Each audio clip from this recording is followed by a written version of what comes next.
Most men don't suddenly become cold. They just finally finish installing the armor they've been building since they were 5 years old. You might see a man who has gone quiet, distant, emotionally locked, and the first label that comes to mind is emotionally unavailable. But from his perspective, something very different happened. He didn't lose his feelings. He simply stopped letting the world access them. Imagine opening your most personal files to someone you trust, only to watch them use those files against you later. Imagine doing that once, twice, maybe 3 times across different relationships, friendships, even family. Eventually, something inside you learns a lesson. Not a dramatic one, a quiet one. Stop giving people root access to your internal system. So the man installs a firewall. He closes the ports. He keeps the system running, but the data doesn't leave the machine anymore. And that raises an uncomfortable question. When a man becomes cold, is that emotional failure? Or is it the final stage of a survival mechanism?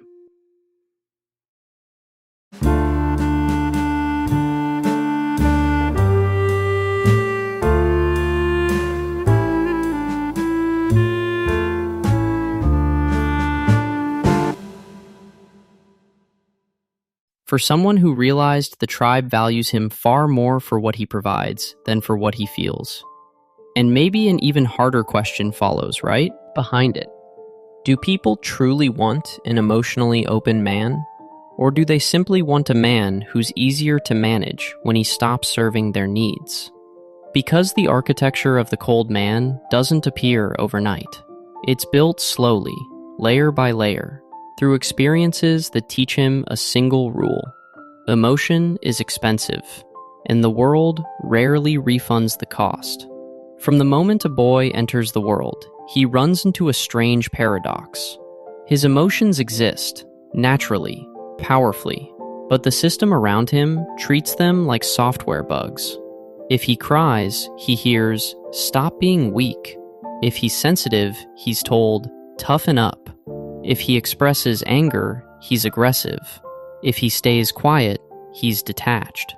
No matter what signal he sends, the feedback seems to say the same thing. Something about your emotions is wrong. So eventually, the brain performs a quiet update. It realizes the safest strategy is to stop showing the cards altogether. He doesn't do this because he's empty. He does it because he's protecting something valuable. Inside, there is still a full emotional world. Fear, loyalty, love, doubt, hope. But externally, he becomes controlled, measured, guarded. Not a void, a fortress. His external display disconnects from his internal state so that no one can tamper with the system again. But there's another layer to this story, and it's biological. When a man lives under constant pressure to perform, provide, succeed, and maintain stability, his nervous system often enters a prolonged fight or flight state. Stress hormones rise, the mind prioritizes threats, and survival becomes the central mission. But modern life introduces a strange problem. You can't fight your boss. You can't run away from your mortgage. So the brain activates a third option: freeze. Not metaphorically, physiologically. Processing deep emotion requires mental energy, attention, vulnerability. But when the brain believes survival tasks are more urgent, career pressure, financial responsibility, expectations, it reallocates that energy. Emotional processing gets postponed again and again until postponement becomes habit. So the man doesn't simply choose coldness. His system learns it as efficiency. Warmth becomes a luxury. Survival comes first. Most men don't freeze all at once. There are usually a few key moments that slowly turn the temperature down. One of the first is something you might call the utility trap. In modern life, a man's value is often measured through output: what he produces, what he earns, what he solves. When he's useful, he's respected. When he struggles, the responsibilities don't pause. The bills still arrive. The work still demands performance. The people depending on him still need stability. So he learns a subtle but powerful lesson. His emotions don't stop the machine. The machine keeps running. Eventually, he begins to see emotions as inefficiencies. If feelings interfere with productivity, they get pushed aside, frozen. He stops thinking of himself as a person who feels. He becomes a function that performs, a problem solver, a provider. And when someone later asks why he seems distant, the question almost sounds strange to him. Why would a hammer have a heartbeat? Another freezing point comes from betrayal. Many cold men were once the most open people you knew. They shared their fears, their insecurities, their vulnerabilities. But at some point, something happened. During an argument, a conflict, a heated moment, something they shared in trust was thrown back at them. A fear becomes ammunition. A weakness becomes leverage. A private confession becomes a weapon. And when that happens, the brain learns a brutal rule: never again. From that moment forward, the firewall goes up. He may still care deeply. He may still love fiercely. But no one gets unrestricted access to his inner system again. He will be present. He will be loyal. He will be kind. But he will not be open in the same way, because he learned that silence hurts less than being dismantled by the person who promised to protect his vulnerability. Then there is something quieter, but just as powerful: inheritance. A boy grows up watching his father. Maybe that father worked hard, provided everything materially, kept the household stable. But emotionally, he was distant, reserved, silent. No hugs, no deep conversations, no tears. The boy's brain records that as normal. That must be what strength looks like. So without realizing it, he installs the same operating system. Not because he lacks love, but because no one ever showed him another blueprint. He becomes the second generation of emotional exile, walking through life without the vocabulary to describe his inner world. And then there's the modern factor: constant comparison. Every day, men are exposed to the top 1% of the tribe, the richest, the strongest, the most successful. Social media turns extraordinary outliers into everyday benchmarks. But when an ordinary man measures himself against impossible standards long enough, something happens inside his mind. The system overloads. To escape the constant sense of falling short, he stops playing the game emotionally. He withdraws from arenas where he feels constantly evaluated, not necessarily with anger, but with indifference. It's a kind of quiet quitting of emotional investment. The logic becomes simple. If you stop playing, you can't lose. But there's a hidden cost to becoming cold. Emotions don't operate on separate circuits. You can't shut down sadness without affecting joy. You can't block pain without dulling excitement. So when a man freezes the system to avoid hurt, he also mutes the highs of life.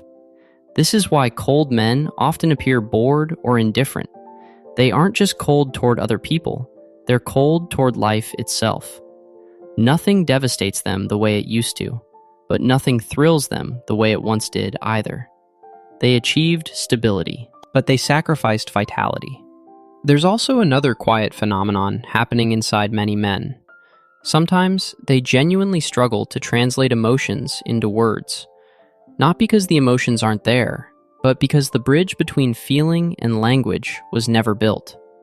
Inside, there may be tension in the chest, heaviness in the stomach, frustration in the mind. But he doesn't instantly recognize that sensation as loneliness or insecurity or grief. It's just pressure, a vague system alert. And if you can't name an emotion, you can't really process it. So instead, he focuses on something he can control: work, the gym, projects, screens.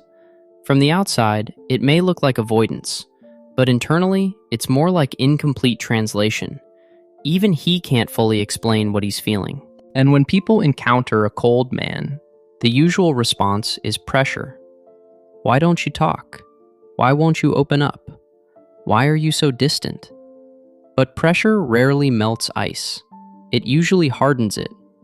The more someone demands emotional openness, the more his internal security system interprets the situation as a threat.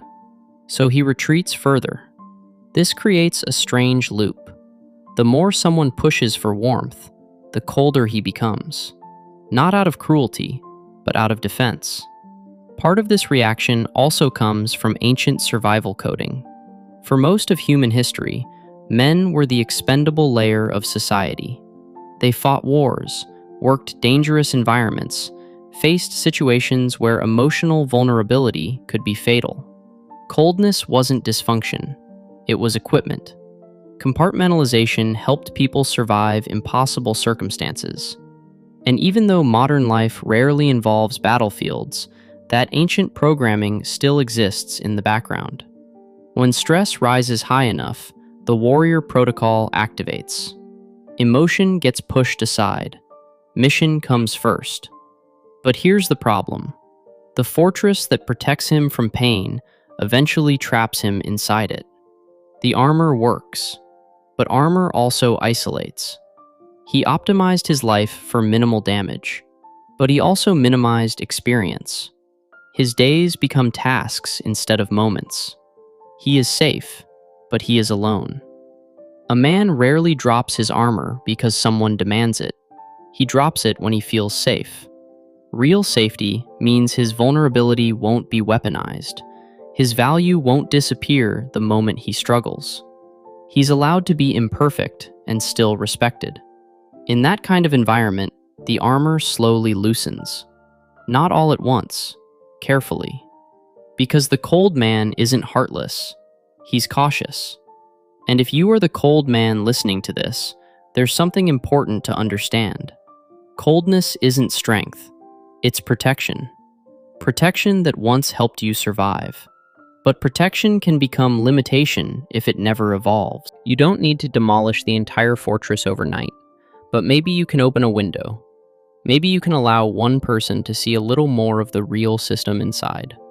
Because a life designed only to avoid pain becomes strangely empty, and at the end of it all, the scoreboard matters far less than the moments shared with people who truly saw you. Being numb is easy. Anyone can shut down. But staying emotionally alive in a harsh world takes real strength, real courage, real sovereignty. So maybe the real question isn't why men become cold. Maybe the real question is what kind of world keeps freezing them. Because if we want warmer men, we need a warmer culture. A culture where strength doesn't mean feeling nothing, but feeling everything, and still standing, still protecting, still loving. And maybe the real challenge for modern men isn't learning how to build better armor. It's learning when it's finally safe to take it off. Because a life lived entirely in the cold isn't victory. It's just a very slow shutdown.